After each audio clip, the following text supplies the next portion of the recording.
Selamat pagi anak-anak, apa kabarnya? Semoga kabar kalian baik-baik saja. Bertemu kembali bersama Ibu, pastinya udah kenal dong. Dan Ibu nggak perlu memperkenalkan diri ya. Tapi Ibu akan memperkenalkan mata pelajaran yang Ibu bawakan. Di kelas 3 ini, Ibu akan membawakan mata pelajaran praktikum perusahaan jasa, dagang, dan manufaktur. Sebelum kita memulai pembelajaran, ada baiknya kita berdoa terlebih dahulu. Doa dimulai. Doa selesai.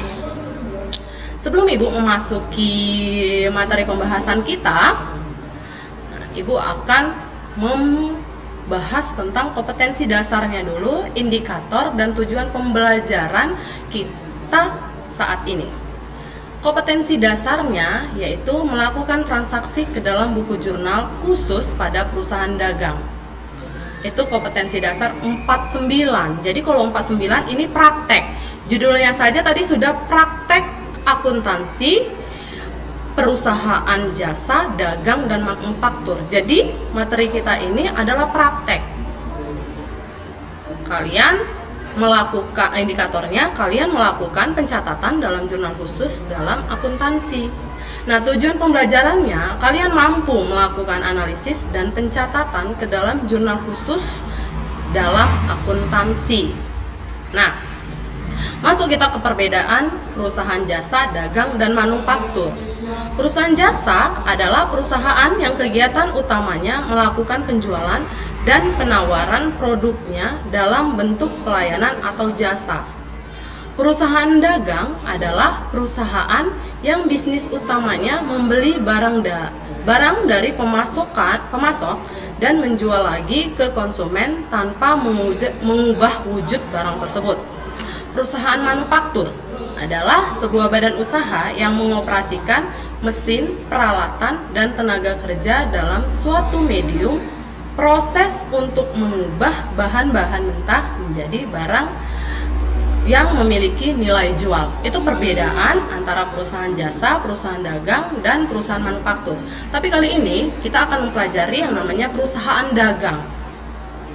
Nah, di perusahaan dagang itu kalian nanti diminta di dalam prakteknya itu yang pertama itu melakukan macam-macam jurnal khusus. Melakukan yang artinya melakukan pencatatan. Pencatatannya dalam jurnal khusus itu ada 4. Jurnal khusus pembelian, jurnal khusus penjualan, jurnal khusus pengeluaran kas, dan jurnal khusus penerimaan kas. Nah, jurnal khusus pembelian atau yang di nama bahasa Inggrisnya khusus jurnal, yaitu pembelian yang dilakukan secara kredit. Kredit ya, ingat kredit. Jurnal khusus penjualan atau yang nama bahasa Inggrisnya sales journal, yaitu penjualan yang dilakukan secara kredit, artinya transaksinya atau kegiatannya. Yang ketiga, jurnal khusus pengeluaran kas atau payment journal. Jurnal pengeluaran kas, yaitu pengeluaran kas yang dilakukan secara tunai. Yang keempat, jurnal penerimaan kas. Jurnal penerimaan kas atau nama bahasa Inggrisnya receipt journal, yaitu penerimaan kas secara tunai.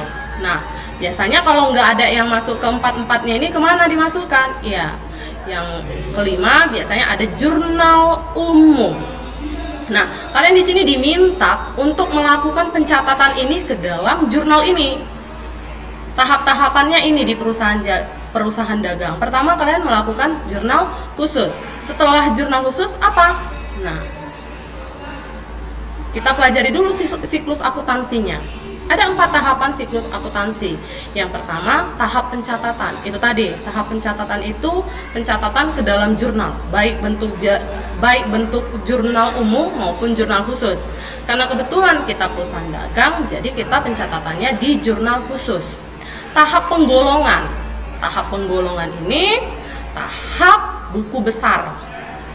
Buku besar itu ada 2, yaitu buku besar umum sama buku besar pembantu. Tahap pengiktisaran. Dan yang terakhir tahap pelaporan. Ini akan kita bahas. Oke. Selanjutnya kita mengetahui dulu syarat penyerahan barang. Ada dua, FOB shipping point sama FOB destination point.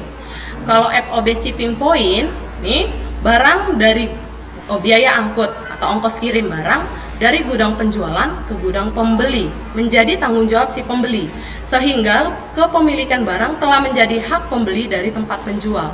Jadi ketika kamu beli barang dari tempat penjual, itu sudah menjadi hak milikmu.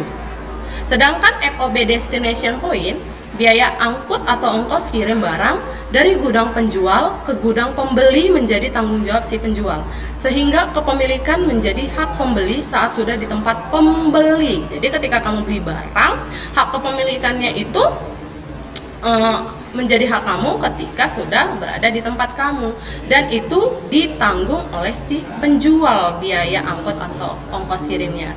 Sementara tadi di FOB shipping point, ongkos kirimnya ditanggung oleh si pembeli.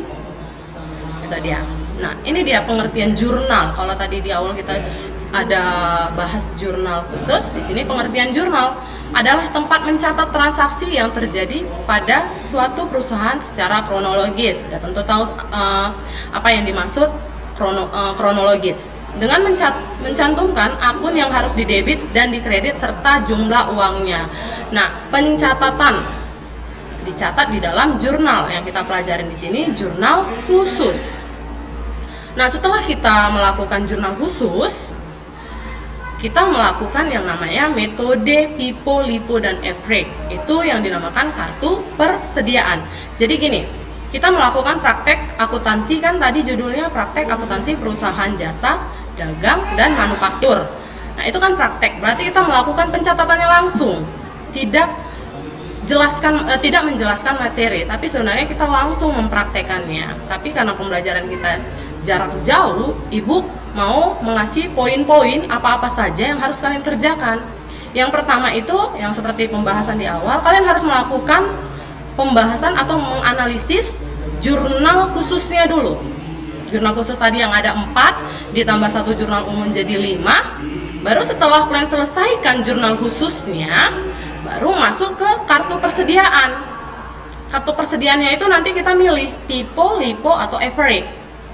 Nah, terserah kita mau pakai yang mana. Kalau PIPO boleh, kalau LIPO boleh, EPRIC boleh. Karena apa? Karena ini sudah kita pelajari di kelas 2 atau di kelas sebelumnya. Nah, setelah kalian melakukan pencatatan kartu persediaan, kalian masuk ke kas kecil. Nah, kas kecil adalah sejumlah dana yang dibentuk khusus untuk pengeluaran yang bersifat rutin dan relatif kecil jumlahnya. Contohnya, biaya listrik, air, telepon, itu kan kecil. Itulah yang dimasukkan ke dalam dana kas kecil. Nah, kemudian tahap berikutnya, setelah semuanya selesai, kalian masuk ke buku besar. Yang seperti Ibu bilang di awal, buku besar itu ada 2 bagian. Buku besar pembantu sama buku besar umum. Buku besar pembantunya ada 2. Buku besar pembantu piutang sama buku besar pembantu utang. Kalau buku besar umum itu semuanya tercantum, tapi kalau buku besar pembantu itu khusus untuk mencatat buku besar pembantu piutang dan sama utang. Selanjutnya, setelah kalian melakukan pembukuan buku besar, setelah di buku besarkan, kalian masukkan ke neraca saldo. Setelah mengerjakan neraca saldo, baru kalian menyelesaikan jurnal penjualan. Setelah kalian melakukan jurnal penyesuaian, barulah dilakukan kertas kerja. Setelah kertas kerja, baru melakukan laporan keuangan atau mengerjakan laporan keuangan. Nah, laporan keuangan ini terdapat 5. Yang biasanya kita 4. Yang biasanya kita 3, ini 5. Apa yang belum dipelajarin? Yang laporan laba rugi udah dipelajarin. Laporan ekuitas, neraca, dan laporan arus kas. Nah, ini laporan keuangan yang harus kita buat dalam mempraktekkan akuntansi perusahaan dagang. Nah, yang Selanjutnya, setelah kita membuat laporan keuangan, kita melakukan jurnal penutup. Dan endingnya yang terakhir, kita melakukan neraca saldo setelah penutupan. Nah, ini penjelasan yang Ibu lakukan supaya kita tahu tahapan-tahapan apa yang akan kita lakukan dalam mempelajari materi kita ini.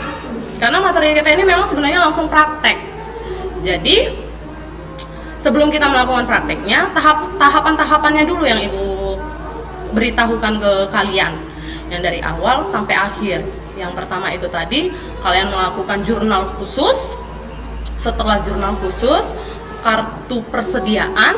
Setelah kartu persediaan, kas kecil. Setelah kas kecil, ada yang namanya buku besar. Setelah buku besar, barulah kalian masuk ke neraca saldo, jurnal penyesuaian, kertas kerja, laporan keuangan, jurnal penutup, neraca saldo setelah penutupan. Itu tahapan-tahapan yang akan kita lakukan di dalam praktek akuntansi perusahaan jasa. Nah, kapan kita lakukan itu? Oke, kita akan melakukannya di pertemuan berikutnya. Jadi, untuk pertemuan hari ini sampai di sini dulu. Pertemuan berikutnya baru kita membahas lebih dalam lagi. Dan Ibu harap di pertemuan materi ini kalian mempelajari lagi lebih lanjut biar tidak terlalu susah atau biar kalian lebih mengerti. Nah, demikian materi Ibu hari ini. Sampai jumpa di materi berikutnya dan catat materinya ke dalam buku akuntansi kalian.